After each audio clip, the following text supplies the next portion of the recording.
അതുപോലെ മരിച്ചുപോയ കുട്ടികളുടെ കുടുംബങ്ങളെ സഹായിക്കണം. ഇവർക്കെതിരെയുള്ള കേസുകൾ പിൻവലിക്കണം. ഇന്ത്യൻ പ്രധാനമന്ത്രി ഇപ്പോൾ പോലും ഇത് കഴിഞ്ഞിട്ട് പോലും ആ അടിയേറ്റ് പിടഞ്ഞു കിടക്കുന്ന കുട്ടികളോട് ഒരു മാപ്പ് പറയാൻ പോലും തയ്യാറായിട്ടില്ല. അത് തയ്യാറാവണം. ഇത്തരം കാര്യങ്ങളുടെ ആവശ്യം ഞങ്ങൾ ഉയർത്തുക തന്നെ ചെയ്യും, തുടരുക തന്നെ ചെയ്യും. ഈ പോരാട്ടം ഇവിടെ അവസാനിക്കുന്നില്ല. ഈ സിസ്റ്റം CBSE നീറ്റ് പോലെയുള്ള പൊതുപരീക്ഷാക്രമങ്ങൾ, വിദ്യാർത്ഥികളെ ഭാവി നിശ്ചയിക്കുന്ന പൊതുപരീക്ഷാക്രമങ്ങൾ കൃത്യവും സൂക്ഷ്മവുമാകുന്നതിന് വേണ്ടിയിട്ടുള്ള നിതാന്ത ജാഗ്രതയുമായിട്ട് ഇന്ത്യയിലെ പ്രതിപക്ഷം വിദ്യാർത്ഥികളോടൊപ്പം ഉണ്ടാകും എന്നുള്ളതാണ് ഞങ്ങൾക്ക് പറയാനുള്ളത്. രാജ്യത്തെ കർഷകരും അതുപോലെ തന്നെ ഗുസ്തി താരങ്ങളും ഒക്കെ വലിയ പ്രതിഷേധം നടത്തിയതാണ്. ഈ CJPക്ക് മുന്നിൽ മാത്രം എന്തുകൊണ്ടായിരിക്കാം? നിങ്ങളെ ഇത് അങ്ങനെ ഒരു രാഷ്ട്രീയ പാർട്ടിയുടെ ബാനറിൽ നടന്ന സമരമല്ല ഇത്. ആദ്യം മനസ്സിലാക്കുക.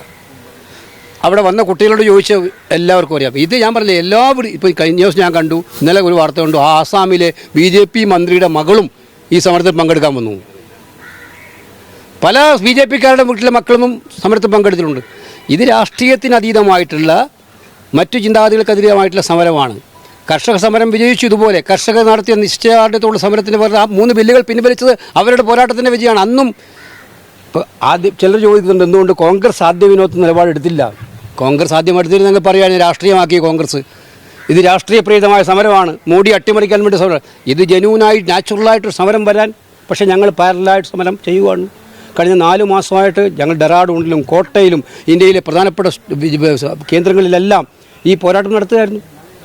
കുട്ടികൾ നടത്തിയ ഈ പോരാട്ടത്തിൽ അവരെ മുന്നിൽ നിർത്തിക്കൊണ്ട് തന്നെ ഞങ്ങൾ അവരുടെ പിന്നിൽ നിന്നു, എല്ലാ സഹായവും ചെയ്തു. പാർലമെൻറ്റ് ഈ പോരാട്ടത്തിന് ഏറ്റവും വലിയ വേദിയാക്കി മാറ്റി.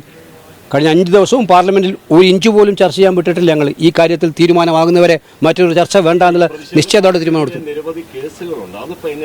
അതെല്ലാം പിൻവലിക്കണം, അതെല്ലാം പിൻവലിക്കണം. ഇതെന്താ, ആ കുട്ടികൾ നിരപരാധിയായ കുട്ടികളുടെ പേരിലാണ് കേസുകളെല്ലാം. അതെല്ലാം പിൻവലിക്കണം. ഇത് ഞങ്ങളുടെ ആവശ്യങ്ങൾക്കൊന്നും പിന്നോട്ട് പോകുന്ന പ്രശ്നമേ ഇല്ല.